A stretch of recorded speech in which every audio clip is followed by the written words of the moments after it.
Okay.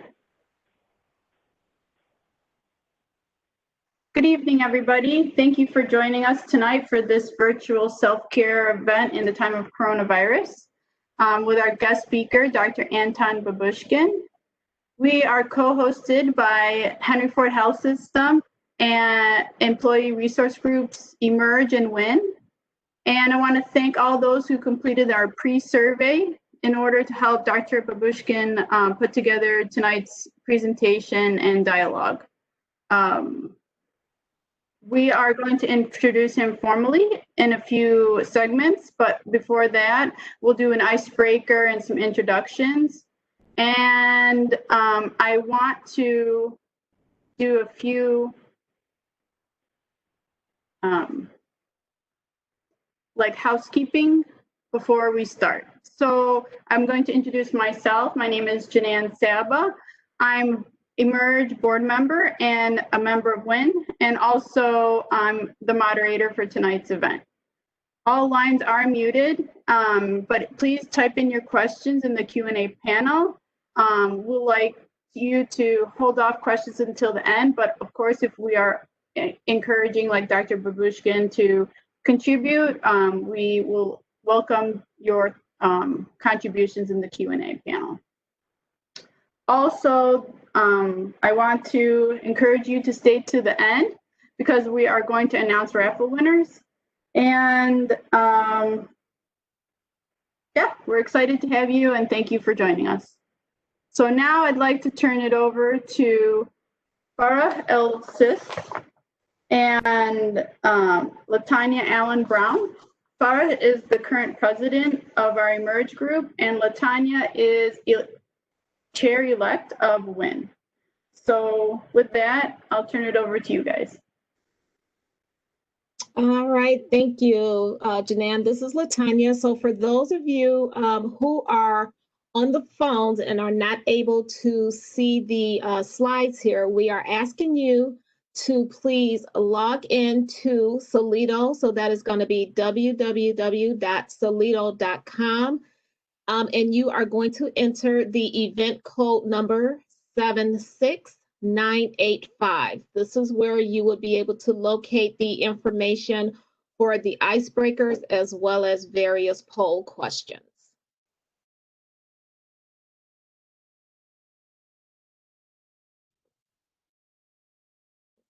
Once again, that's www.solido.com, event code number 76985.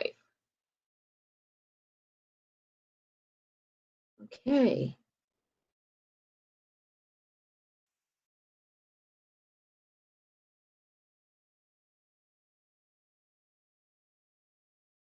So, any questions? Are we all there?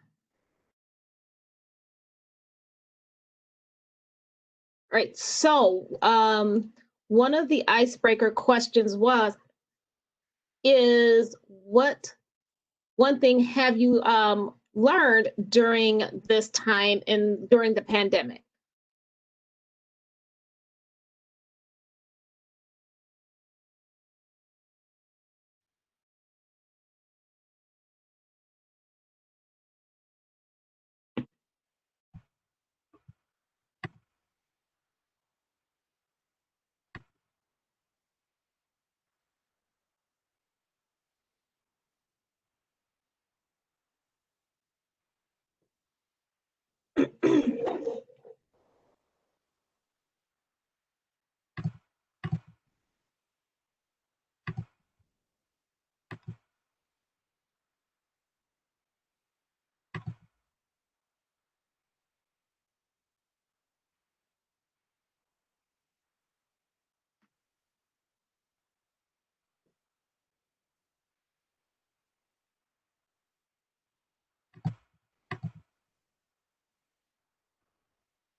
Okay, so look like I have a chat here. One thing that I have learned during the pandemic is that the slowdown has been a welcome opportunity to redirect my efforts and self-work.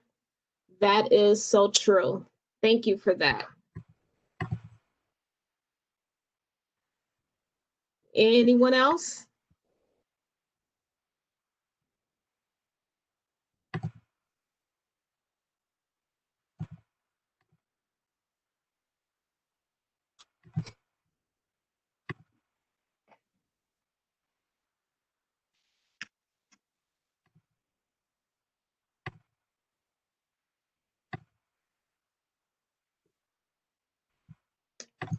All right.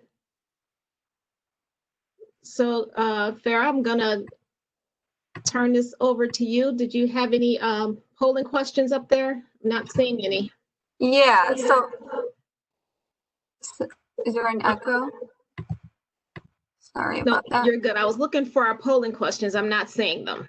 Yeah, so the polling questions are displayed on the Slido website. Attendees can see the responses once they complete the questions. And we actually are getting some responses in. We're on the Awesome. second question, hand on heart. Are you wearing PJs right now? It looks like the majority are saying never. Some, some did choose option 2, which is 100% yes. And then there are some who kind of like, they like to mix it up with business on top and PJs on bottom. I know I like to do that sometimes too, although not today.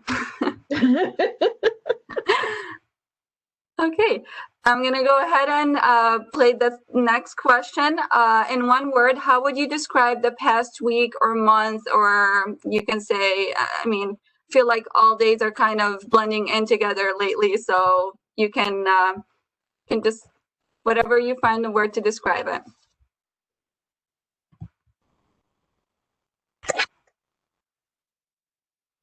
All right.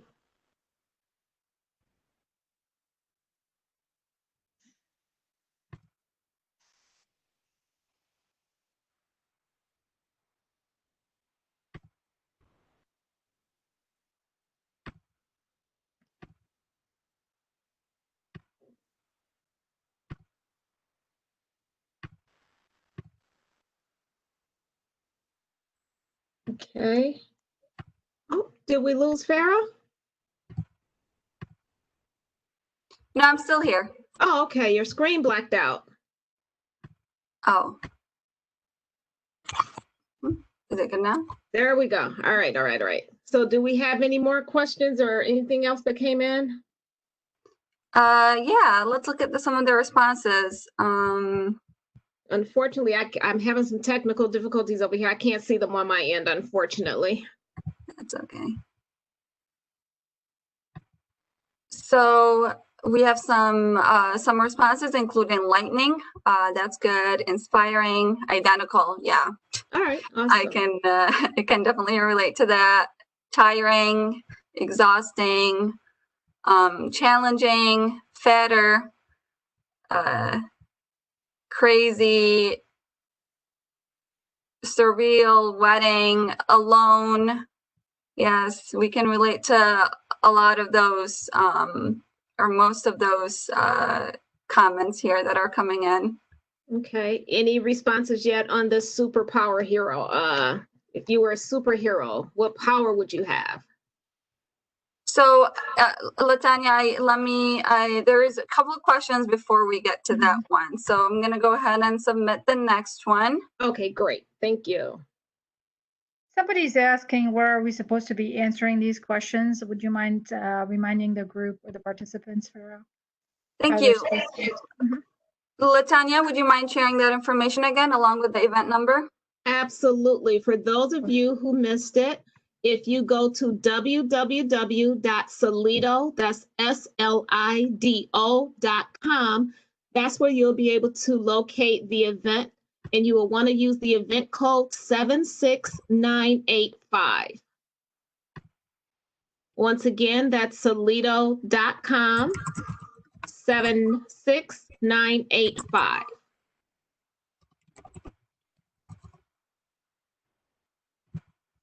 Okay, we'll give a few more minutes here, or a few more seconds.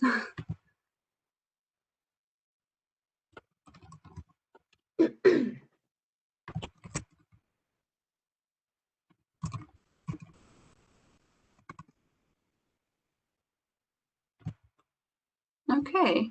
So do you multitask when attending a meeting online? The majority said, yes, I'm guilty. And I'm right there with you. I definitely multitask.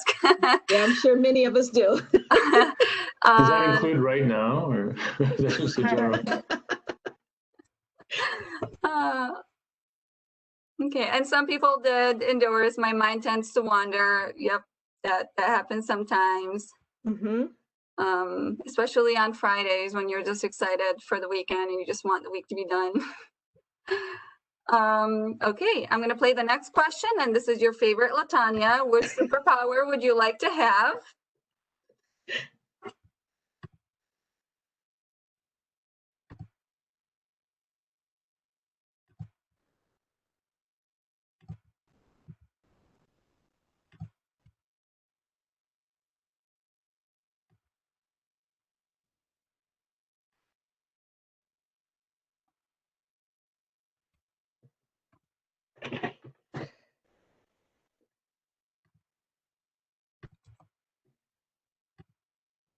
Okay, so the majority is going for teleportation. Exactly. That would be my favorite. Okay, the next up is mind reading at 21%. Oh, wow. And then, 14 flying, and so some people already have a superpower. I'll be curious to hear about your superpower, but 14% endorsed having a superpower, and they chose another 14% chose flying, and Okay. invisibility at 7%. That's interesting. All right, visibility. I don't know about the flying, though. I'm afraid of heights. Okay, our next question is, in one sentence, what's the first thing you will do once the quarantine is over?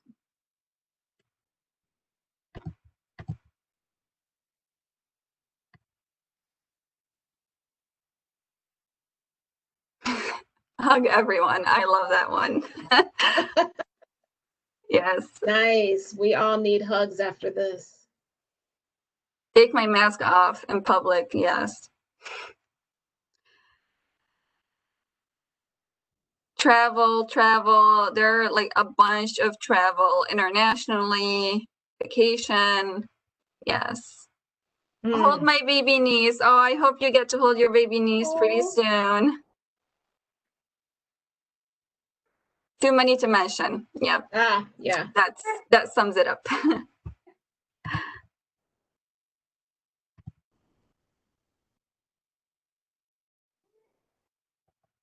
Okay, and let's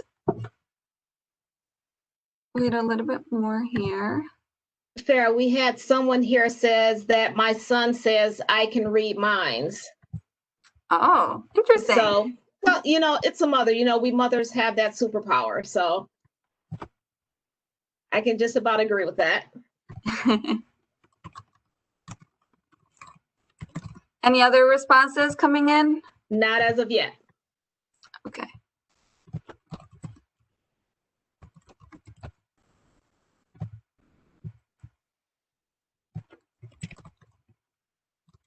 Okay, I'm getting ready here for the last question.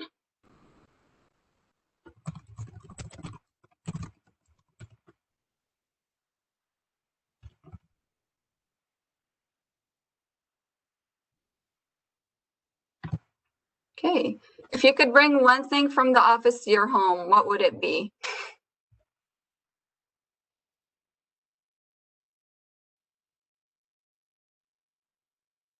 I know for me, it would be my whole desk setup. My whole desk setup. I miss my desk. The double screen, well, the double monitors, Yes. I miss my desk.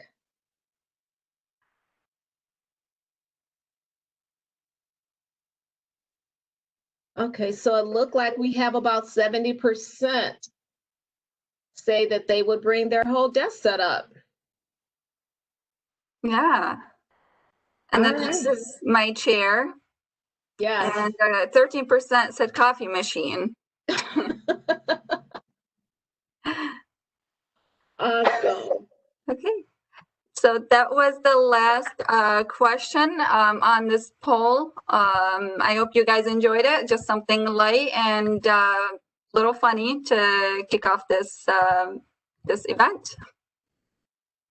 Well, thank you so much for participating. So now we will turn it over. Thank you, Latanya and Farah, for your great ideas and contributions and the team behind it to put together these questions. That was really fun. I actually really wanted to participate, but that's okay. Send me the questions. Okay, so now I'd like to introduce Jasmine Sarkis to introduce our eMERGE Middle Eastern Employee Resource Group. Jasmine is board member and treasurer of eMERGE. So Jasmine, I will go to the next slide and feel free. Awesome. Thank you, Joanne.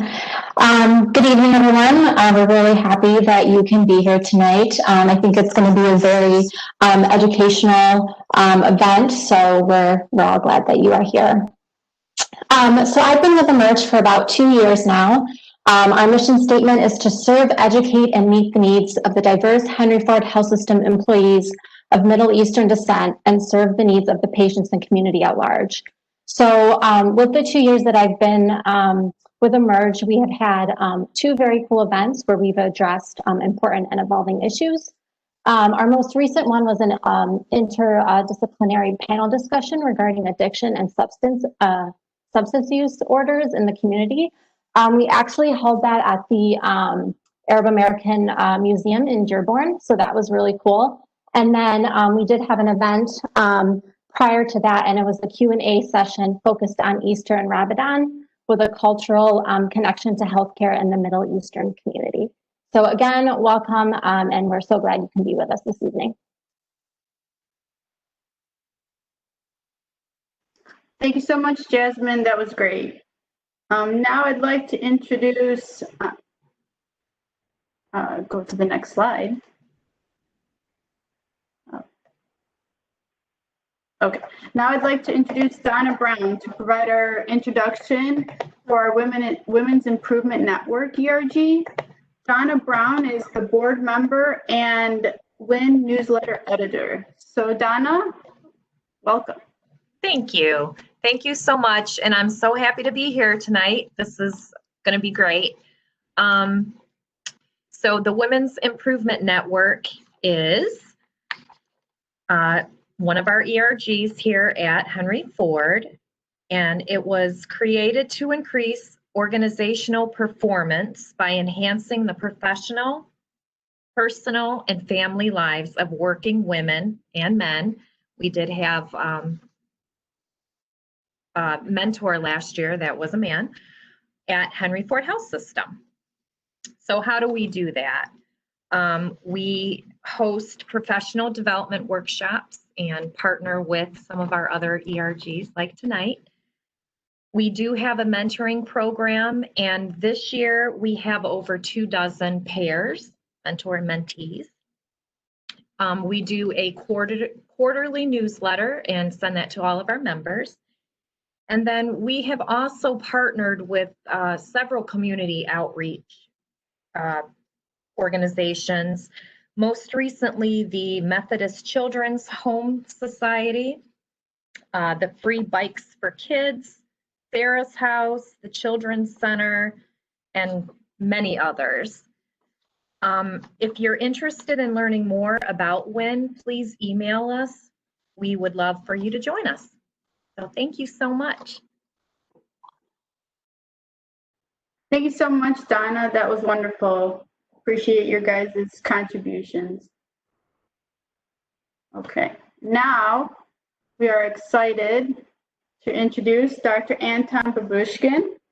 Dr. Anton Babushkin is a psychoanalyst with over 15 years experience. He is the founder and CEO of StartMyWellness, the website on the slide. He is a Michigan Psychoanalytic Institute member and a contributing professor at Wayne State School of Social Work. He does ongoing presentations and consultation with local businesses and organizations on corporate wellness, and has done previous presentations on wellness and coronavirus that are affecting us and important to today's presentation. And he takes an individual approach to his patients and really building inner strength and resourcefulness for his clients. So without further ado, Dr. Babushkin, I will turn over this presentation to you. Thank you, Janine, and thank you for the very nice, kind introduction. Hello to everybody. Okay, I'm the presenter. I will share my screen in just a second, but I appreciate the opportunity to be a part of this group tonight. I think, you know, I wanted to frame the conversation tonight as a dialogue because we all have something to contribute in the area of wellness. You know, I'm going to offer a particular point of view that I think may be of use to our group, and hopefully we can talk about it together. But really, wellness is a group activity. You know, it's hard to be well or sort of like take care of yourself on your own. It's a community action. It takes friends, coworkers, colleagues. You know, the more that it's kind of like we have to co-create a culture of wellness, because it's very hard to be just taking care of yourself on your own in isolation. It's not impossible, but it's harder. And so a lot of my presentations today is going to be about how to partner with other people, how to work together to accomplish a culture of wellness. So, and then one thing that I'd like to say is I have a few slides that were, as Janan pointed out, I built some of my comments based on the survey. So yes, so thank you to people who answered the survey. There was a lot of very kind of honest, I think, answers about how people are doing and the struggles they're facing. I think it's a difficult time for anybody, obviously. And some people maybe are adjusting more easily than others, but I think it's a strain, because it's not like life was easy before March of this year, but this is an additional thing we're all working on. And I think with some degree of success, I mean, just our meeting tonight and kind of collaborating, to me, suggests that people are sort of trying to rise to the occasion and say, okay, you know, we're facing some challenges, but we're going to try to make do with what we have and use our resources to make the best of the situation. So what I'd like to do is, when I go through the slides, please feel free to drop comments in the chat or the Q&A. I believe you have access to that through the WebEx, because I mostly want this to be a conversation, in the sense of like, I could just kind of talk at the group, you know, for 30 minutes or whatever, but I think it'd be much more useful to hear from you in terms of things you're doing, facing situations you're in, because I'm going to talk about a particular methodology that I find is useful in my work, but I want us to see if we can apply it and sort of see where it works or where it needs to be modified or how it can be applicable to your life. Okay, so that's just a brief intro. Let me share my screen here.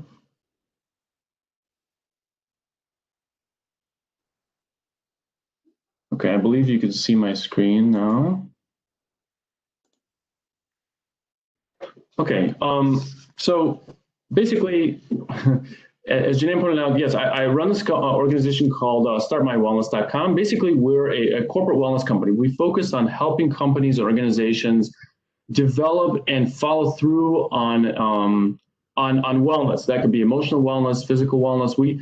Our goal is to help groups of people get organized and kind of do right by themselves and by others, and create an environment where wellness and taking care of oneself is like a core value and something that we not only talk about, but act on. So that's the company that I run. And today what we're going to talk about is sort of a methodology that includes 4 steps. You can see here on the slide, the design your own future is kind of like the outcome, but the 4 steps are: start with you, focus on affordable losses, be flexible, and ask for help. And I'm going to go into what all these mean, but basically this is a methodology that I think can be useful. One of the hard things that I think about this pandemic is it's required all of us to kind of stop and think about, okay, how's my life going? What am I doing? How am I adapting? A person in the comments today made a point about, this is giving me a chance to sort of refocus on myself and my personal growth. I think that's a really nice point, because on the one hand, this is a stressful situation. On the other hand, it sort of requires a rethinking of our lives. You know, a lot of companies today are saying, okay, should we start working from home more? Or how do we manage our employees? How do we interact with each other? What's our communication style? So it's both forced us to kind of solve this problem for the short term, but it's also, I think, the companies that are the most progressive are asking the questions for the long term. Okay, what can we learn from, before we used to think, okay, maybe nobody can work from home and run a successful organization, but we've been forced to basically operate out of some kind of living quarters where you might just have like a basic computer, not your usual desk setup, but people have been able to work successfully. That says that there's a lot more resilience and kind of good culture established than we know of or that we were aware of, and we're making use of that infrastructure. Okay, so my presentation is really let me walk through these steps.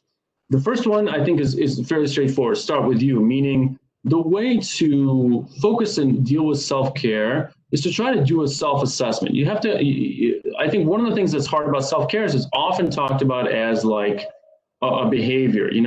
I'm going to spend 5 minutes, meditating today, or I'm going to drink tea every morning or whatever. And those are really nice activities that I think everybody can do, and they're really nice. But the goal of self-care really is to develop a mindset, a lifestyle. You really don't want it to be a one-off. Like the reason I have this little picture of a garden is because self-care and taking good care of yourself is like something that we want to cultivate. Now, that may be intimidating or might seem like a lot, but really it's composed of small steps. You can see here in the picture, the person is sort of pouring water on the plant just out of their hand. In other words, I think the picture sort of signifies very, very small steps that over time can accumulate to a lot. Now, it takes a lot for a plant to grow. It has to be the right soil, has to be the right environment, the right nutrients, right, the right seeds. So it's not that it's so simple, but the goal of starting with you is to try to do a self-assessment. It's kind of like if I was a plant, I'd be saying to myself, okay, what's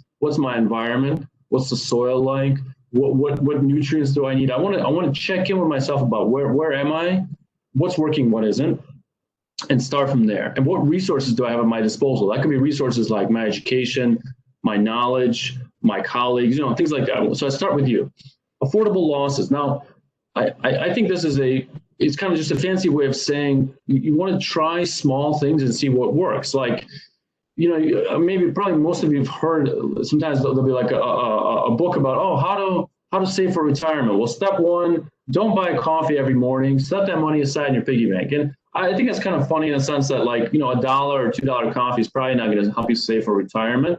But realistically, the idea makes sense because it's those small everyday changes that if you adjust them correctly, or if you're mindful of them, you can start to notice what kind of effect are my actions having on my life? And how can I change those small actions, not just with not buying coffee, but many different things to create a good outcome. Like people talk about Warren Buffett, for example, as a successful investor. Well, one of Warren Buffett's strategies is to invest in the long term and to have things build on, his autobiography was called The Snowball Effect, I think, because it's a question of doing small things, seeing which ones work, and then letting them build on each other. So a culture of wellness or self-care has to start small and can become something that's really tremendous, but it can only happen that way through gradual incremental steps. Okay, the next part here is being flexible. And being flexible, I mean, the goal is I want to live a better life. I want to take good care of myself. I want to have more time for my family. But how I get there and what that looks like is going to be flexible because we don't know ahead of time of, okay, what steps are going to work or what's that future going to look like. It's important to have some goals in mind, but the way we go after them and pursue them, it requires flexibility because there's no, I couldn't tell you now, let's say there's 100 people on this call. Every one of you is going to have slightly a different approach to how you're going to try to improve your life. You're going to face different challenges. You're going to have different resources. You're going to have different strengths and different vulnerabilities. But my goal here is basically to say that it's possible. There are many changes that are possible if you step aside and sort of think about your life strategically. The last point here in the intro is the asking for help. And by that, I mean, it could be collaborating with your friends, your coworkers. It's very important to try to think about partnerships. A lot of things that have to do with wellness are very hard to do on your own. For example, let's say childcare. Right now, with school being back in session, many parents, I think, are really struggling with, okay, how are we going to manage homeschooling our kids or virtual school or taking our kids to school part-time, things like that. Very, very stressful. But through partnerships with their friends or other parents, it probably makes it more manageable. Maybe not easy, not simple. And I don't mean these people are so easy to find. If I say, okay, I want to have 3 parents I'm going to, share childcare responsibilities with, It's not like those people are just findable, in a phone book. But the goal is that partnerships help make new things possible. Like working with our collaborating together on this panel, we're going to have more ideas and better collaboration than I would on my own, or maybe the other panelists on their own. We're going to kind of share knowledge with each other and come up with better solutions, because you could see what I'm maybe not able to pay attention to or to notice. So partnerships really matter, and asking for help is a good way to establish those lines of communication. Those 4 steps are designed to, the goal is to design your future. A lot of people who answered the survey, they put very realistic things on there. I'm struggling with work stress or financial stress or family things. I mean, some people, of course, put things like, I'm managing okay, or I'm doing, I'm kind of coming through okay, which is really great. I want to celebrate that too. It's not that we're not here to only talk about suffering or, really bad situations, but sure, many people, I think, are realistically under a lot of pressure to try to figure something out.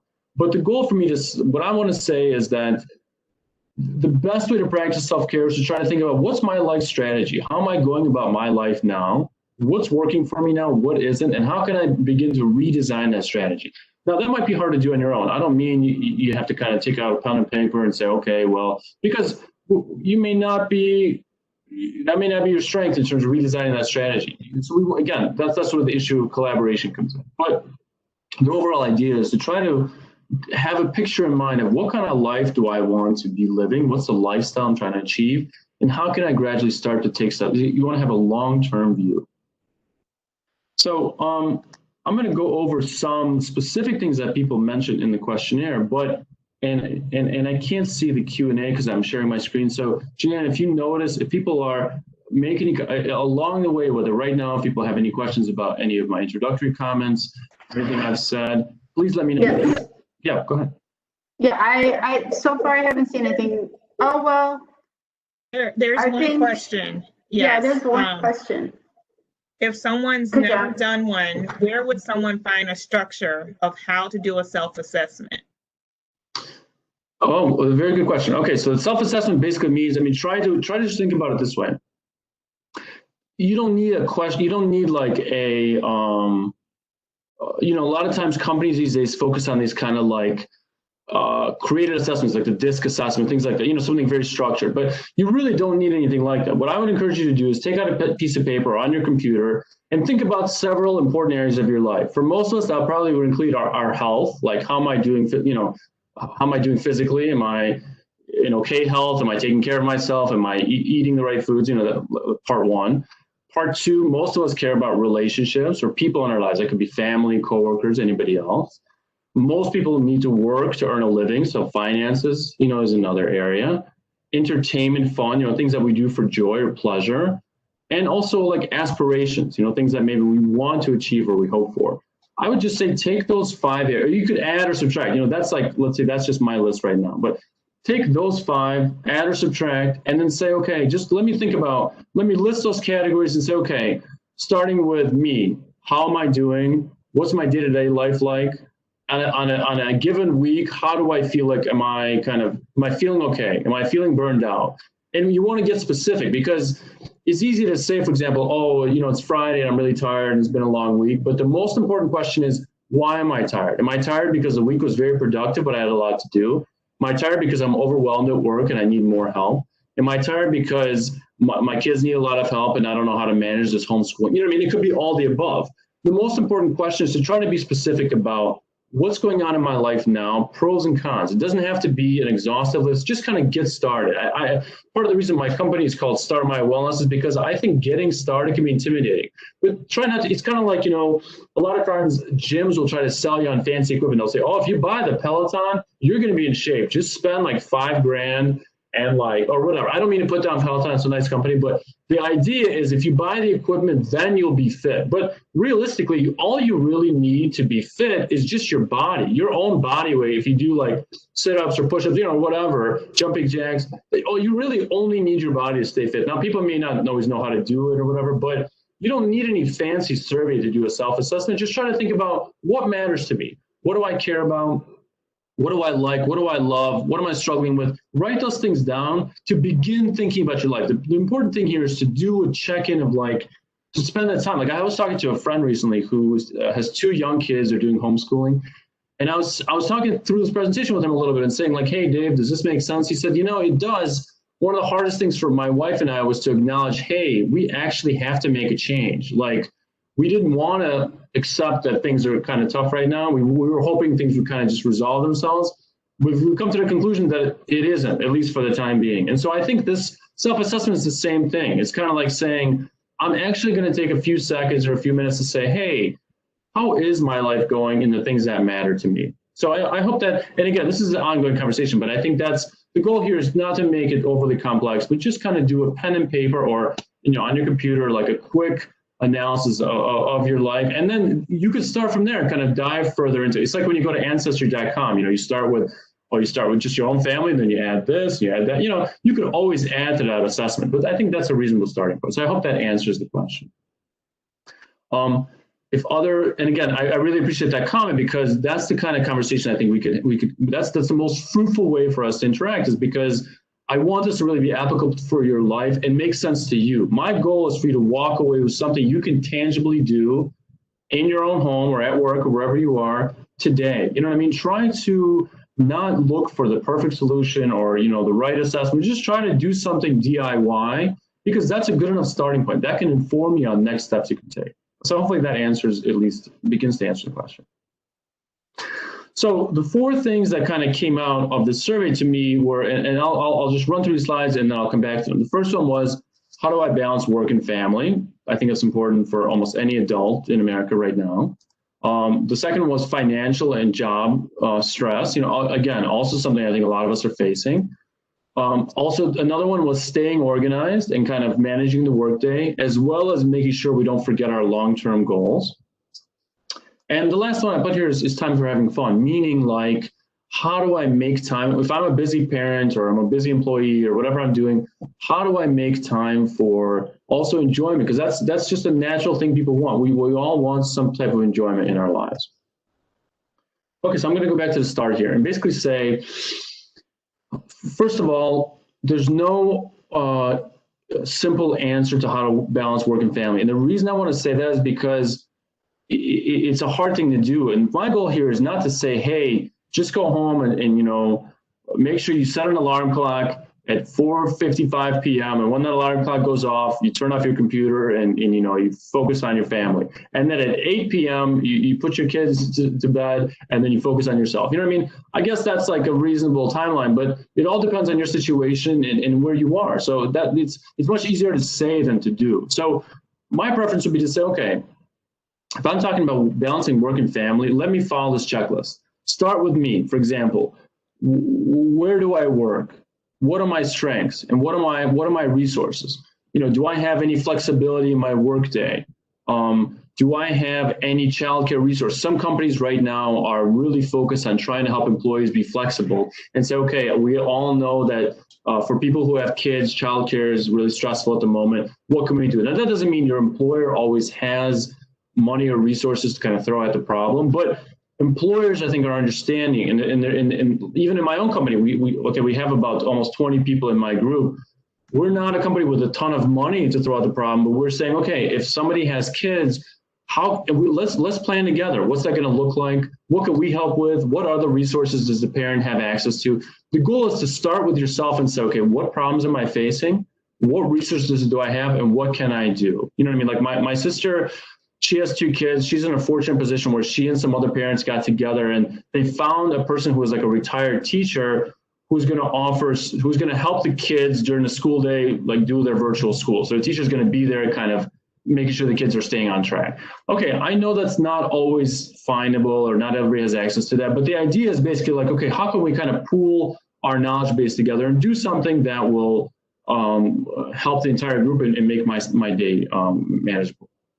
The second step here, again, is affordable losses. Now, that's just like a fancy way of saying, try to not think about what's my overall solution or what's the perfect solution or what's exactly going to get me to the finish line.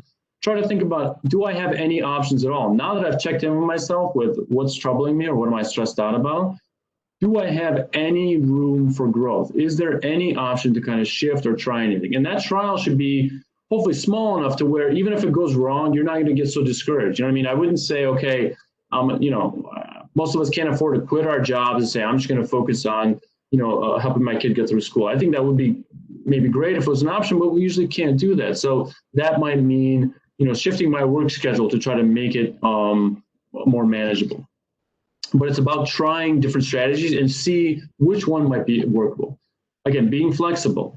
That I think in this context means not having one. The goal here should be, I need to be able to go to my work and I need to be able to be present with my family for some part of the day. And I also ideally need to try to set up my life so I have some time for some downtime, because nobody can work all day or all the time. Now, again, do I mean that that's always easy to arrange? It's not. My goal is to say, try not to think about your life as it is what it is and there's no options. I think it's more effective to think about, okay, this is the way my life is set up right now. These are the commitments I've made as of today. This is how it's working. And use your own feel. Our feelings are like a source of information. If I'm feeling stressed out every day and overwhelmed and everything is kind of unmanageable, that likely means something in the system of my life isn't working.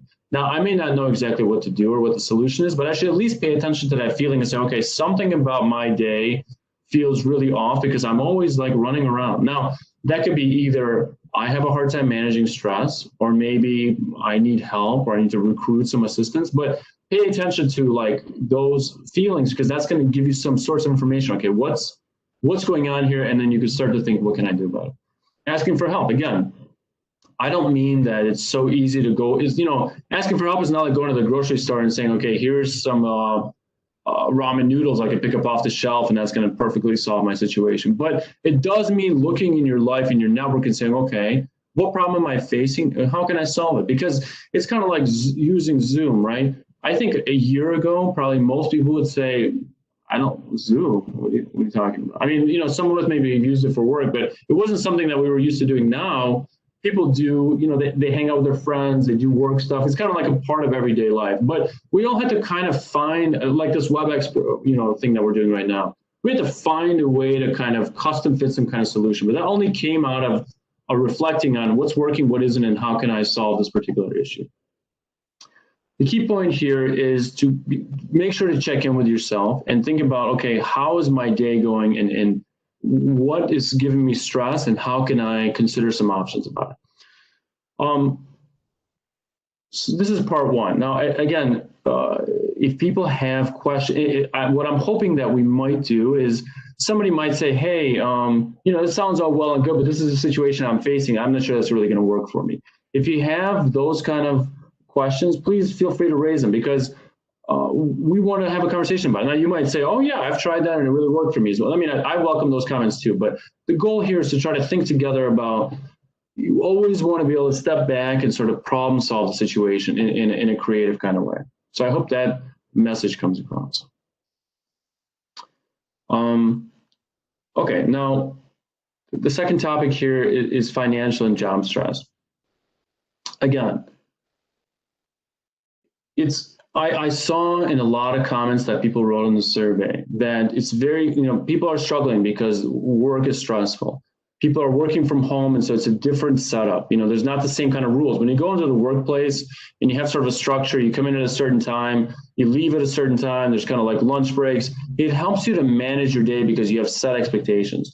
Now, working from home, a lot of that we have to do for ourselves. We have to set up our own schedule. We have to manage our own time. If there's kind of like family in the background, we have to manage, making room for getting things done. So a lot of it is sort of, we've ended up in a situation where things that we kind of did almost like routine. Have you ever driven a car somewhere and you kind of get there and you say, wow, I don't even remember driving here, because you're so used to going to that destination, you do it on autopilot. I think for a lot of us before the pandemic, we were used to our sort of day-to-day life to a degree. So we kind of did it on autopilot. Not that we weren't present, but we were sort of like, okay, I know what I'm doing. I know what to do, so to speak. In the current situation, I think a lot of people have had to step back and say, whoa, wait a second. I'm all of a sudden, I'm more stressed. I see my coworkers less. I have less time for breaks. My kids need a ton of help. And, I'm a single parent. I'm worried about losing my job, or my spouse lost their job. What's going on with the economy? I don't have my usual activities. I like to go bowling. The bowling alley's closed. Whatever activities a person might do. And it's easy to feel overwhelmed and anxious about all those changes. But the goal, again, of this methodology here is to say that, yeah, it might feel unmanageable because you're not used to it or because it's a new situation. But realistically, I think most of the people who, most of us have a lot of creative problem solving skills that we don't put to use because we either are used to doing things the way we do them, or we don't take time to step back and think about our lives. And so the goal of these kind of simple 4 steps is just to say, okay, wait a second. Let me try to assess my situation. Okay, what are my financial stressors? What are my resources? What can I turn to? Let me try to do a check-in about how am I doing with my finances. Let me try to think about affordable losses, meaning what kind of small steps can I take? Now, losses, I think this is an okay wording, but in this situation, it's a little bit misnomer. In a sense of, we want to try to do, okay, can I cut my budget to some degree? Or can I kind of make some adjustments? The reason I put here at the bottom, key point, think like an accountant, is because one of the things I've learned as a business owner is that every dollar counts. Before I was running a business, okay, maybe I'd go to the grocery store, I'd spend an extra $1 here, extra $1 there. I sort of wouldn't maybe think a lot about, a pack of gum that I was buying, for example. But as a business owner, one of the things you quickly realize is that every single dollar adds up, because you might spend $1 here and $1 there. At the end of the year, that could be thousands of dollars because the business has so many, moving parts. But I think it's a really great mindset to apply to our lives now, is to think, okay, not that we should be worried about every single penny we spend, but to try to think wisely about what's my money committed to? I want the money that I have access to be committed to the right things. What are things do I most value? And what do I need to do now during this time to take care of myself and set up an environment where I can hopefully manage? Now, hopefully it's a temporary situation. Maybe we'll have a vaccine, maybe by sometime next year, the economy will begin to recover. But so there's kind of like a short-term and a longer-term solution. But the goal for me is to say, you want to check in with yourself and think about, okay, if I'm feeling really financially stressed out, what are my options? How can I be flexible, and who can I recruit to help? That may mean that I'm carpooling, with somebody, or sort of pooling my resources with other people to try to make things affordable. Again, to go back to the example of my sister with a teacher, she and some friends are pulling together some resources to pay this woman who is going to be helping their kids through virtual school. Again, not that may not be on everybody's radar. Not everybody has kids, but the idea is, don't try to do it all by yourself. Don't try to sort of say, I need to, reinvent the wheel. There are many, you're much better off trying to think about, okay, what's at my disposal and who can I partner with and collaborate to try to make good things possible. And this kind of also goes into my next slide, which has to do with staying organized and long-term goals. A lot of people, again, in the survey put things like, it's very hard for me to manage my day now, or I have a lot of aspirations for my career. Like maybe I want to go to graduate school and get additional training and kind of advance my career. I don't know how I'm going to do that. And I think, again, it's really hard when you think about something like, how do I stay organized and how do I manage my day? Okay, there's no kind of one solution, because the goal is to try to think about the moving parts. Okay, what part of my day am I having a hard time staying organized? Like a lot of people put, for example, the workday feels like it never ends. But the question I would ask is, well, why is that? Am I having a hard time stopping at a certain point? Do I have more work to do? Am I not managing my time? Am I not looking at the clock? Do I need a reminder from my supervisor about like, hey, you're all set for today, you can be done? You know what I mean? What specifically am I having a hard time being organized around? Because there's not one, or you could read 1 million books about organization and they're going to say, oh, do this trick, or I've done that, or Coach Bob told me to do this. But all those things may be really fancy ideas, but they may not apply to your specific situation. The most important thing you could do in any one of these areas, whether it's family, whether it's financial stuff, whether it's staying organized, is to try to think about what specifically in my day is going wrong or not working, and how can I try to shift that thing? Now, like, if it means trying to make sure I stay on a clock, okay, well, how am I going to do that? What am I good at? Am I good at setting an alarm? Or am I good at, kind of can I talk to a colleague and say, hey, can we check in at lunch every day so I have a kind of a better management of my time? I want to try to think about what works for me. Am I good with technology so I can have a technological solution? Am I good with people so I can kind of partner with some colleagues and kind of keep each other on track? Am I good with, does my family help me to do this? So I can talk to my family and say, hey, when it's 5 o'clock, knock on my door and say, hey, aren't you, what's going on? Are you going to make time for us? In other words, trying to think about what are you good at and what can you do to try to organize your life? Because there's no exact playbook. It has to do with assessing the situation and trying to use your own skill set to try to problem solve. Or if you don't know what that skill set is, I would talk to other people who are in your life and say, hey, how are you managing your day now? What is it that you're doing to kind of, go to work every day and still be able to manage during this pandemic? And then whatever they say, you can sort of take away the things that you value and throw away the things that you don't. I was doing a presentation recently about something self-care related. And one of the things I mentioned was, it's like having a guidebook. No guidebook is going to have all the points that you want. You want to take, let's say, the top 3 guidebooks, rip out the sections that matter to you, and put together your own sort of Frankenstein guidebook that has the core good things from each one. And your life is specific to you. And just like these kind of tasks, they should be applying to what may help you get through the day and kind of take care of the things that you need to take care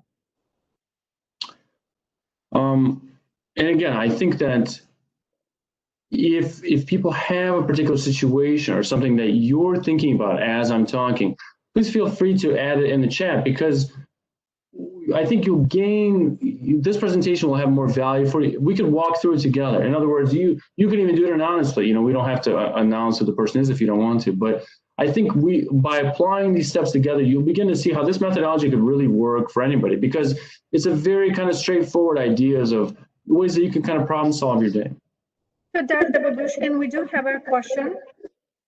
So a question from Diana Smits, and it's a lot of stories I'm hearing from other working moms is that they're experiencing limited, if no flexibility from employers while working from home with children.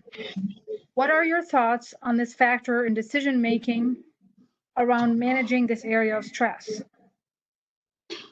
Okay, it's a nice question. So here's one idea I have. Okay, let's say I'm working somewhere and I know my employer is not giving people flexibility. And I think it's being a single parent is especially hard because, like, I have a dog, for example, and taking care of a dog is sort of enough stress. I can't imagine being a single parent. That's a lot of responsibility. But what I think a person could do is to say, okay, if my employer is not somehow giving that kind of flexibility, but I know there are other female workers in this company, can I talk with them and sort of say, hey, are you facing this issue in the workplace where you need some flexibility and you don't have it?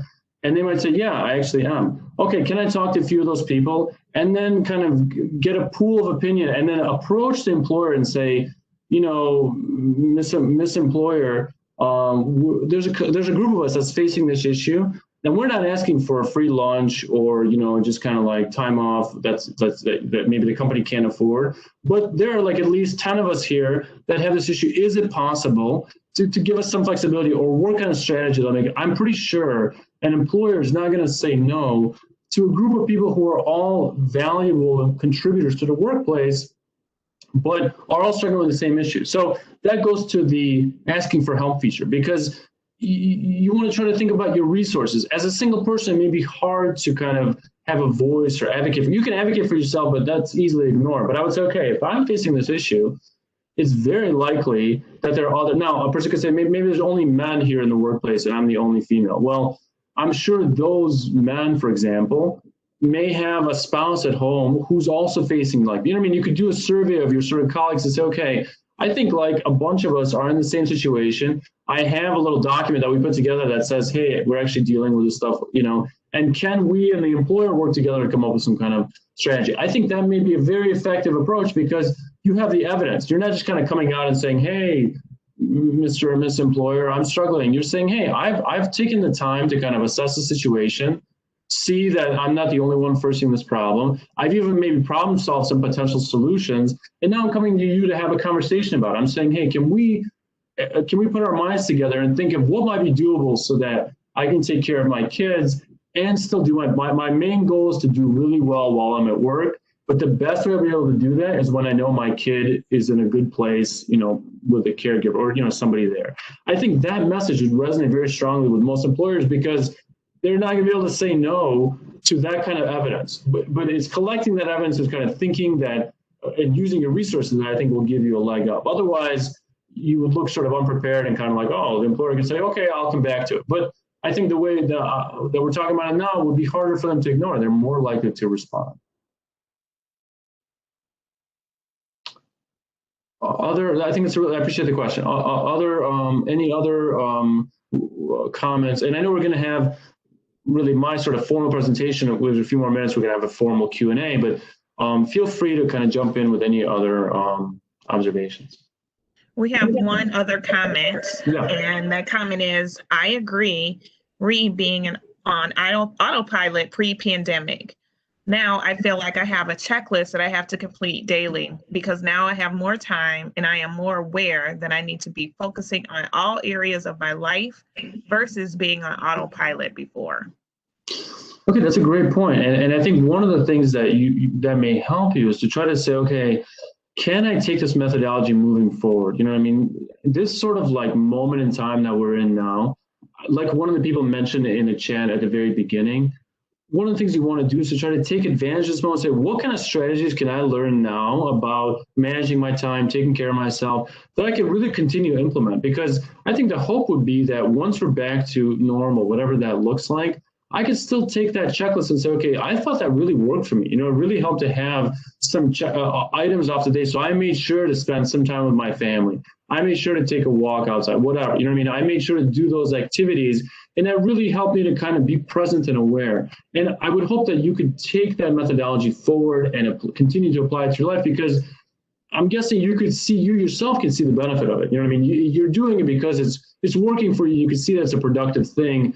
And it's sort of like a wake-up call, you know what I mean? But it's hopefully a wake-up call that you could use moving forward. And probably people could learn from you and say, wow, how are you doing it? Or how does it work? Or how do you stay on top of it? Or how do you make sure, you know what I mean? How do you actually follow through? Because it's one thing to make a checklist. It's another thing to really follow through on it. That's even more important. And so I think that's a really nice thing that you're doing. Okay, the last part of the survey had to do with having fun, enjoying, obviously a lot of the things that we normally do, whether it's restaurants, travel, activities, many of them are either only mildly accessible or, a little bit accessible. And so again, you have to try to think about, okay, what do I care about? What do I value? And how can I be creative in this situation? Because no matter how much we may want international travel, like I love travel personally, but international travel is currently not available. So, okay, maybe I might read more books during this time about international travel to sort of prepare mentally for the time where that may be more of an option. But it's a question of how can I start with, okay, what do I enjoy? What do I like? What's not available to me? But, it's kind of like checking in and saying, okay, I find that I'm not doing a lot of fun activities because what I would normally do is not accessible. Okay, that makes sense.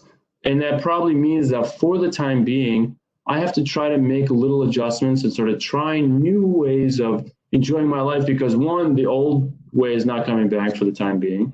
Two, I don't want to be stuck feeling miserable.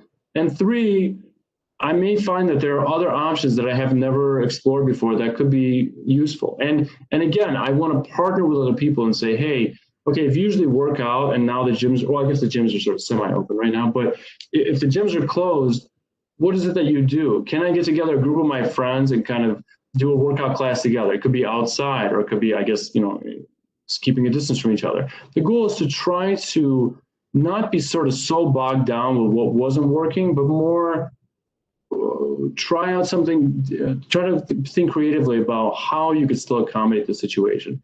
But the most important thing has to start with what's missing in my life, what do I want out of this moment, and how can I begin to design sort of an outcome that would be better, a day routine or a weekly routine that works better for me. So those are the core ideas here that I think really matter. And again, you want to think about self-care as not a behavior, not a okay, I did my self-care thing today, but more like a part of a design for your life. How can I create a life where I feel more rewarded, or I feel more gratified about the work that I'm doing, or I have more time with my family? It's not a one-day kind of achievement. It's more like a process. Like Janan mentioned me being in the field for almost 15 years now. There's a lot that a person, certain things only can be accomplished over dedication and learning over time that you really can't do on one day. That doesn't mean they're not possible or not worth pursuing.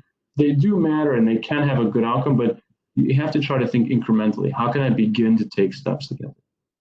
So Janan, I want to I'm sticking to our kind of time routine. So I'm, to our plan. So I think we could start to move towards the Q&A section with the other panelists, right? Yeah, sure. Well, we can leave your slide for now. Oh, it's me that's arguing. Oh, is that better? Yeah. Okay. I'm gonna turn it over to Kajan and Svedwa. Kajan is our current president of WIN, and just a wonderful person. And Svedwa Fawaz is our board member, vice president of eMERGE, and also our past president of eMERGE. She's nonstop. So they'll help to do the Q&A. So everybody feel free to type your questions in the Q&A box. And then also our wonderful panelists too. Thank you, Janan. At this moment, we do not have any questions, but participants, please feel free to send in your questions. While we're waiting for our participants to type questions, I think I have a question, Dr. Babushkin. I have a hard time with this. Is this an interim stage or is this a permanent stage? We hear that this is interim. So we are trying to come up with different things, but somehow I feel like I'm still in denial. Every time I go out, grocery stores and stuff, I have this, I don't know, mask, muzzle, whatever you want to call it. It feels like different. It feels weird, So, I mean, how do we get past that stage?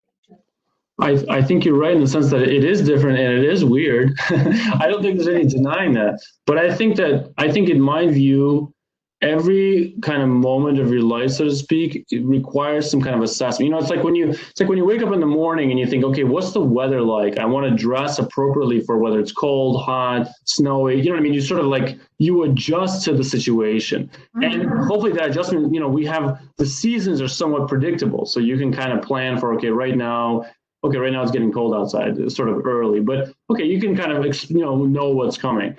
I would try to treat this corona situation as like a sort of a weather system that's currently here. It's not going away, but as soon as it changes, you're going to be able to adjust and change back. In other words, wearing a mask or kind of tolerating the circumstances now, it is annoying. I don't think anybody really enjoys it.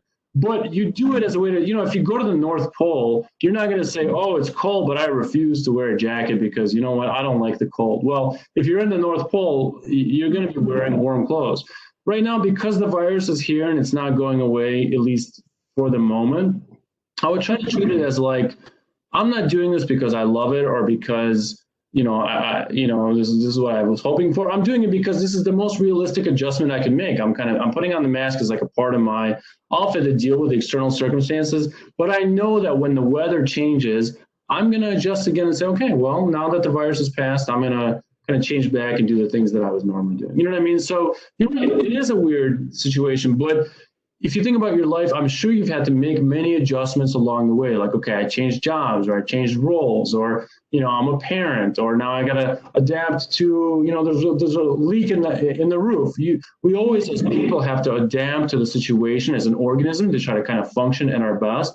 This is one of those things. It's like saying, okay, I have to try to make the best adaptation I can for my own benefit while the weather is bad outside, so to speak. You know what I mean? Now, I don't know if that metaphor sort of makes sense to you, but it's like saying, yeah, okay, I don't like it and I don't really enjoy it, but I'm doing it because I think it's the best way to take care of myself and my family. And I'm going to continue to adapt my behavior, so to speak, as the situation changes. So you can think about wearing the mask as kind of like a strength. You're saying like, well, I don't like it, but because I'm good at taking care of myself, I'm going to wear it because I'm good at taking care of my health. Not because I like the mask, but because I like doing right by me. And so I'm going to do this thing that is going to take care of me. You know what I mean? So it's kind of like it's maybe not a pleasant thing, but you're literally you're doing it because you're a thoughtful person who wants to take good care of yourself. Right, you shift how you think about it. Yes, exactly. Just like you would in any other, you know, I mean, in any situation, when you're a kind of an adult who's mindful of her life, you're going to say, okay, what situation am I in? What's working? What isn't? And what kind of shift could I make? And let me check in. Is that working better for me? Okay, yes. I'm going to stay on this track until I have to make another adjustment. You know what I mean? So it's an adjustment, but I think you have the skill set to be able to do it and do it effectively. Thank you. Sure.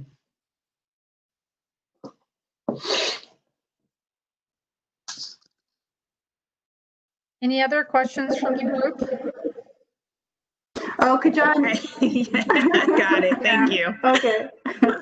Next question, Dr. Babushkin, is will you share your slides with the participants to have this information as a guide? Of course, yeah. And Janine, I know you have, Janine has a copy of my presentation, so I could send it again, but I know she has one. Yes. And trying to think about these, you know, these words that I put here on the slide, I think of them, these are sort of like words that work for me. I like the word start. I just think it's a nice kind of, starting I think is important. Affordable losses, I mean, you could call that anything. You can call it small attempts or, you know, a little trial and error.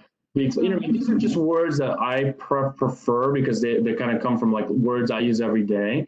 But it's the ideas that matter. And if a different word works for you, you know, replace it. Use the information in a way that applies to you and that modify it as you need, but just try to keep some of the core ideas in mind. Check in with yourself, see what's working, what isn't, start to make changes and adjustments, being flexible. You know what I mean? Like the ideas I think matter and anybody can apply them, but the way you do it and the words you use, you should use the words that make the most sense too, because you're going to remember them better and they'll be easier for you to implement. So the next question comes from Robin Dunlop. I work multiple jobs. I was working from home prior to COVID. Now that school has started remotely, I am watching my special needs daughter sort of picking up my bad habits of working both day and at night. We're all guilty of doing that, actually. Great questions. Well, I think part of the question here is, are you working multiple jobs because you need to in order to make enough money to support yourself? Because you describe it as a bad habit, but is it a bad habit in the sense that you're being realistic and you're doing what you need to do for your family and for yourself? If the answer is yes, then I would try to talk to your daughter and say, hey, I noticed that you're kind of following my footsteps and sort of working day and night. But what I want to explain to you is I'm doing this to try to put food on the table. I'm not doing this because it's maybe the easiest or it's the most manageable, and it may actually make it hard for me to spend time with you, which I really want to do. But I'm doing it because right now I'm in a situation where working multiple jobs is kind of the best way I've found to take care of our family and be there, you know, kind of support both of us. And so I'm trying to talk to your daughter and say that I wouldn't call it it's only a bad habit if one, it's not working for you and it's not having the desired effects. If you're doing it because that's your way of managing your finances, I'm not sure it's a bad habit. Now, I know that probably is stressful and a lot to manage and kind of a lot to keep track of. So I'm sure it's not easy to do, but I don't think on its face, it's a bad thing. And I would try to talk to your daughter and say, you know, one thing that you want to keep in mind is for your own future, maybe try to learn from what I'm doing and try to start on a career path where maybe you don't have to work multiple jobs. You know what I mean? Like, I don't mean working multiple jobs has to be a bad thing, but it's probably harder to manage in some way.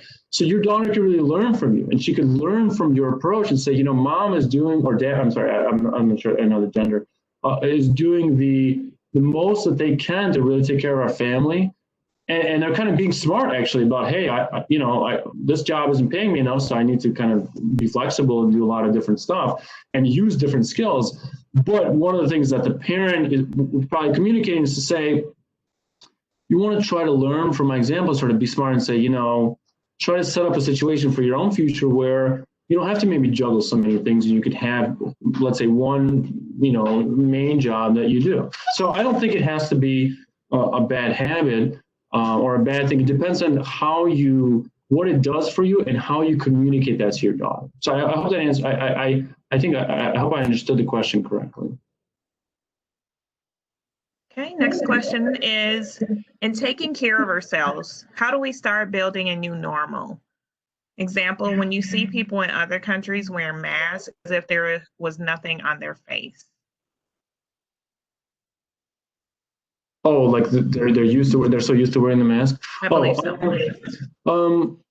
Well, I think, first of all, what's a new normal? A new normal is something that feels that you're used to, that you kind of do as a routine, and that kind of becomes a part of your life. I'm not sure. I mean, I was in Japan last year for a trip, and a lot of people in Japan wear masks kind of as a regular thing. I don't know if that's going to become how that's going to change in our country, in terms of moving forward after this pandemic. But I think it really depends on what you mean. If the new normal means, how can I remember to wear a mask every day, even though it's like I'm not used to it? Okay, you want to try to think of what's a good reminder for you to take care of your health, because wearing a mask, again, in my view, is a way to protect your health. It's not I guess it could be a fashion statement or a political statement, but at baseline, it's a way to say, my health matters, and I want to be there for myself and for my family and for my loved ones. So I'm going to wear a mask as an extra layer of protection. So to make that normal, I think the question is, how can I try to keep my own needs and my own health in mind? How can I wake up every day and say, hey, my health matters, staying healthy matters to me, and therefore I'm going to do X, Y, Z steps to do it. And that could apply to anything. It could apply to wearing a mask. It could apply to exercise. It could apply to nutrition. It's a question of, how can I align my values with my behavior? I think a lot of things that are kind of self-care related, they're hard initially because not everybody grows up, let's say, eating healthy food or whatever. Because everybody grows up in a different environment. And the definition of healthy food often changes over the years, with science and cultural changes and stuff like that. So how do you make it normal? I think, to me, one way to make it normal is to try to remember your values. What do I most care about? I care about being healthy. I care about living a long life. I care about having a healthy body so I can function. I care about having good relationships, right? If I can remember what my values are and what my kind of goals for myself are, my behavior should be driven by that. And so I think the way that things become normal is if you can identify your values and try to sort of live those values, the behavior will flow from that. The more I can think that, hey, my health matters, wearing a mask to me is sort of second nature, because I'm saying, hey, okay, my health matters, and right now wearing a mask is important, right? And so I don't know if, at least that's my way of thinking about it. I hope that if that answers your question, great. If it doesn't, please ask the question again. But I think to make it a normal, the best way to make it normal is to try to align it with who you are and what kind of life you want to live and what ultimately matters to you. If your priorities are take care of myself, live a long life, be there for my family, your behaviors, if you remember those values and try to remind yourself of them, your behavior should naturally flow from that, because you're going to then be more likely to do these things to take good care of yourself, at least in my experience. Great. Thank you. So, there's echo. I don't know. So the next question comes from Deanna Smith. In an effort to create habits around what you've presented, the 4 steps and how they relate to the survey, and in learning how to be introspective, is there any reading you would suggest that is approachable and a good way to share this information with others? Very good question. I'll have to think about it, because I'm sure the answer is yes. I can't say I can think of an easy book reference off the top of my head right now, but I will think about it, because ultimately it's kind of like, how do these principles apply to you? But okay, let me give it some thought, and I can follow up with the group about that. Okay, the next question is, how do you handle an employer that is actually not flexible and not willing to make adjustments for employees with children at home? Well, again, I would try to have a conversation with the employer and say, I want to try to understand your position. You know, are you not being flexible because it's not possible? In other words, a lot of times I think what can be most successful is to turn something that's a frustration or a difficulty into a conversation. That doesn't mean you and the employer are going to agree or they're going to see your point of view. Hopefully they're at least open to having the conversation. But what I would do is I would approach them and say, you know, I know this is like a difficult time for employers and employees, and I know our current policy is XYZ. Can I at least try to understand where you're coming from and why the policy is the way it is? Because then maybe it will help me to sort of live within those rules. Because if you can understand where the employer is coming from and what their rationale is, you might be able to work with that. They might say, well, we can't have flexibility because we need people here on every shift, and, you know, we can't have flexible time because, you know, our work is, that's how it is. Okay, if I can understand that, then I might be able to say, okay, well, is there a way I could still live within those rules that still works for me? In other words, you want to try to do a good assessment of the situation and think about, what are my options? If the employer is not being flexible, what can I do for me? Or could I collaborate with my colleagues to kind of come up with some kind of creative solution? It's best, of course, if both people, if the employer and the employee can be flexible, but it's not always the case. Some jobs may, you know, like some of the jobs that require a person to be there in person and can't be done from home, for example. Okay, there's not a way to do surgery by computer, at least as of right now in the current day and age of technology. So, but that doesn't mean that there aren't workarounds that could be possible either through conversations with the employer or colleagues or other people in the industry. So I would try to say, let me have a conversation with the employer about to at least understand their position and what are the limitations, what framework are they working in. Let me try to understand their mindset and how they've structured the situation. That will give me more ideas about what's doable and what's not doable. It may not be that there's endless flexibility, but at least I'll know the rationale and the framework that I'm in, and I could use that to then try to problem solve my next step. So, okay, sometimes limitations are hard to deal with, but they can, at least when you know the limits, you can then creatively work around them.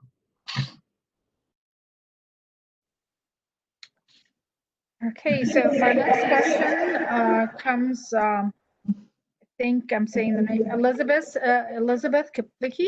I hope I'm saying the name right. It's, how can we reduce this overwhelming feeling of always being on alert?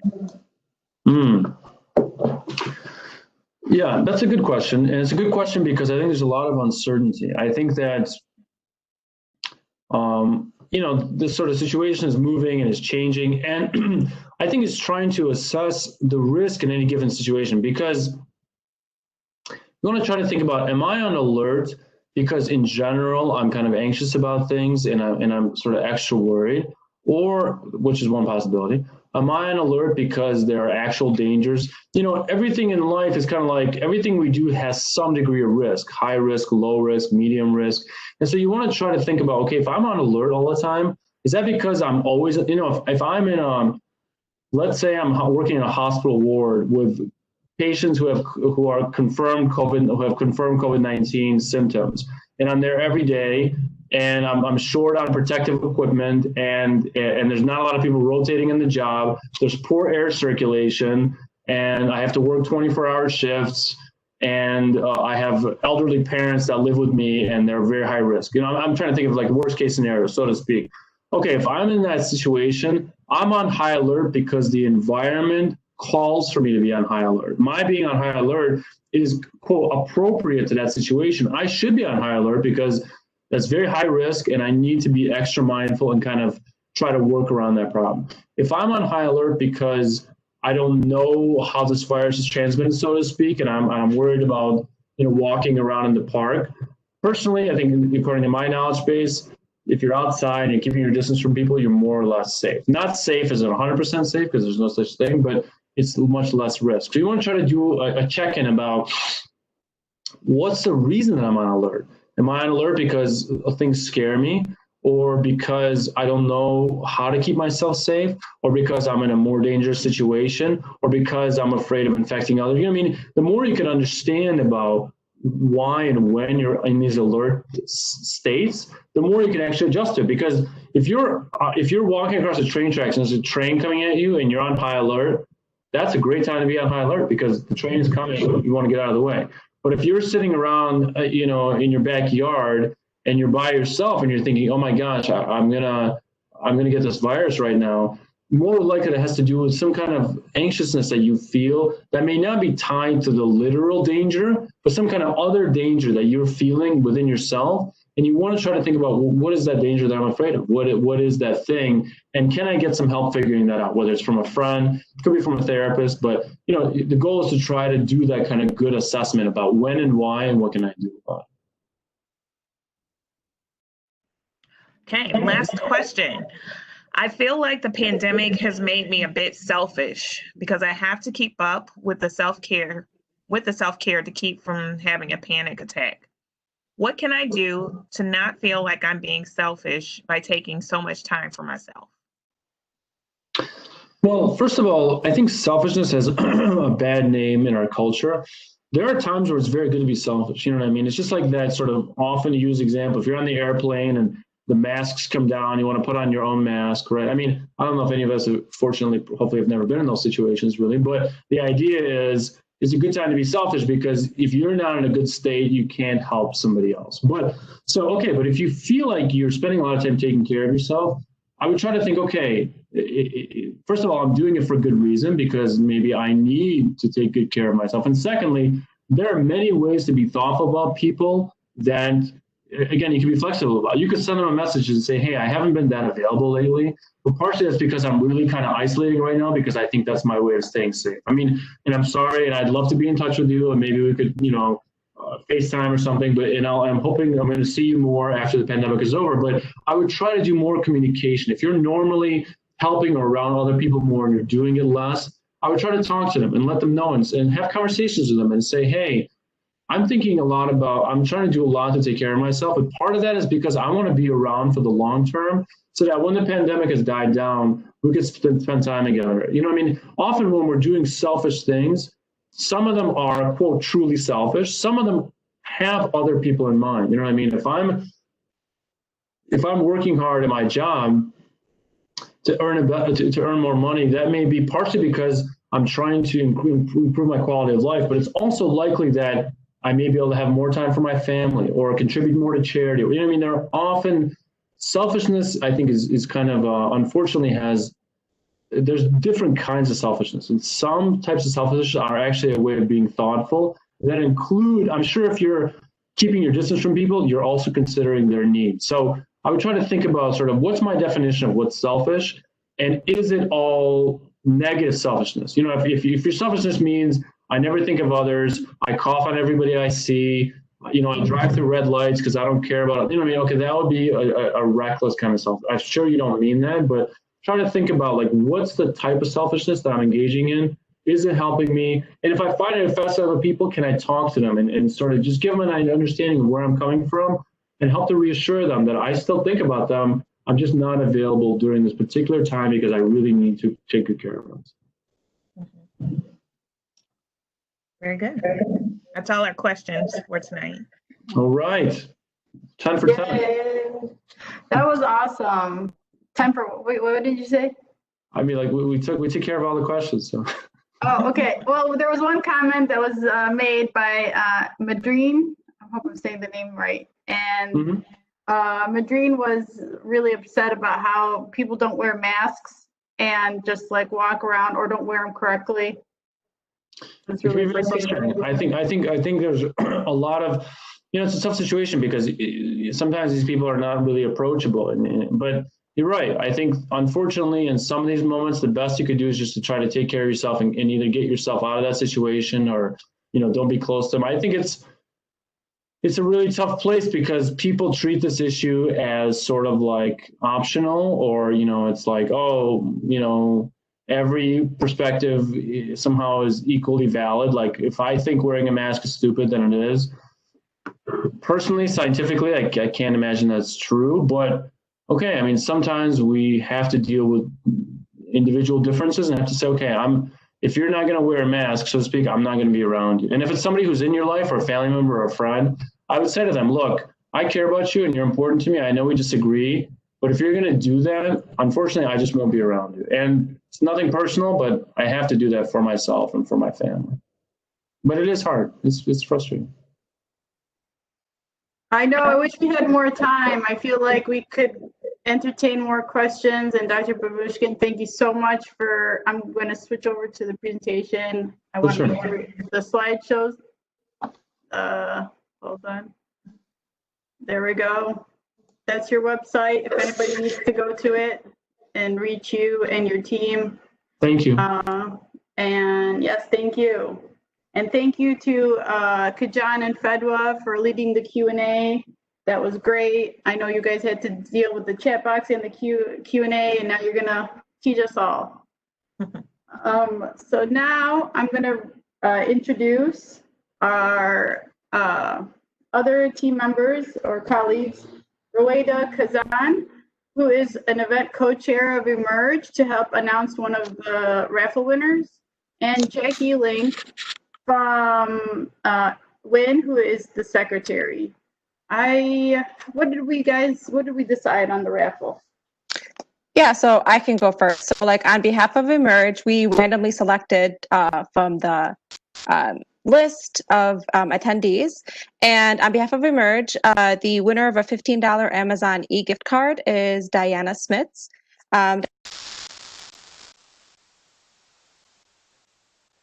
She's muted. Roeda, you muted yourself, or I don't know if you got muted. Oh, I'm sorry. Which part did you hear? I don't know. Can you do it again? Yeah, Diana of course. Smith. Yeah, Diana Smith. Diana Smith. Yep. So if you can just send me your email address, you can do it privately or whichever you prefer. We'll go ahead and send you an e-gift card and by tomorrow. So once we get all of that settled. Diana says, dope. Thank you. Yep. And congratulations, Diana. Yes, congrats. And on behalf of Wynn, I'd like to present Lola L. She also won a gift card. So that's a $15 Amazon gift card, and I'm going to reach out over email to see how you would prefer to receive that, and we'll get that out tomorrow. So congrats to Lola if she's on.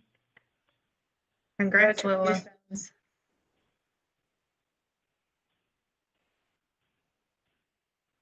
I did it too. I spoke on, but I said that was awesome. So thank you. Okay, so I think now we are going to switch it over to Farah El-Sisi to provide the thank you and closing statement from eMERGE. Farah, thank you so much for all your hard work on this event and as president of eMERGE. Thank you, Janine. I want to first off thank our speaker, Dr. Babushkin. Thank you so much for this great presentation. A lot of the topics you mentioned resonated with me, and I'm sure they resonated with a lot of the attendees. And I hope that I'm going to try applying some of those points in the future, and I hope the attendees feel the same way. I want to thank the attendees. Thank you guys for joining us during this presentation, and I hope you found it as helpful as I did. And I also want to give thanks to eMERGE, the eMERGE board, Fedwa, FOAS for kind of helping Kajan with fielding the Q&A questions. Jasmine Sarkis is our treasurer. She's been helping on the back end she helped with the icebreaker. And event co-chairs, Roeda Kazan and Jinan Saba, they coordinated a lot of aspects of this event. I want to thank Jinan too for introducing us to Dr. Babushkin and suggesting this great event and put all the effort that you put into it. Thank you. And again, thanks for just in general for all eMERGE members. Oh, sorry. One last thing. I do want to thank Wen, our amazing collaborators. This is our first event where we collaborate with another ERG, and it's been a great experience. It's our first time also hosting an event, at least for us, on WebEx or on a virtual platform. So it was definitely a learning experience, and I want to thank you for this opportunity. Oh, thanks, Fa. That was wonderful. Thank you so much. And now, no, it's like 7 o'clock, but bear with us. Okay, and now I want to introduce Kajan Franklin, who is the current chair. I've been calling her president, but chair of WIN. Kajan, please provide thank you from WIN. Thank you, Janan. I will not take very much time because yes, it is after 7 o'clock. I echo everything that Farah said. Special thank you to Dr. Babushkin. Thank you for your time. Thank you for your input. I'm hoping that everyone was able to find some piece of nugget that will be beneficial for them. Janan, I want to personally thank you for your leadership in putting this together and bringing us all together. This has been a great opportunity for us to come together, and I look forward to doing other events with you all in the future. For my WIN board, I thank each and every one of you. I unfortunately will not go through everyone's name, but you know who you are. Thank you very much for your leadership and your participation in helping to make this event successful. And for our participants, thank you for taking the time out of your busy lives this evening to attend this event. And if you have any input, any suggestions, comments, questions, please reach out to us. We've provided the WIN email address, and I do believe that eMERGE has an email address they provide as well. It doesn't stop here. We keep this conversation going. Anything that we can do on our end to try to help you just stay sane during this crazy time in our lives. Just know that you are not alone, and we are all here to help everybody. So thank you all very, very much.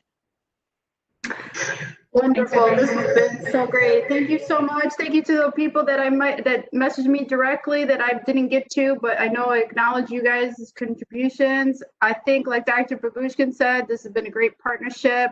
It's been great to work with all of you, and I'm going to close it out. Thank you. Bye. Bye.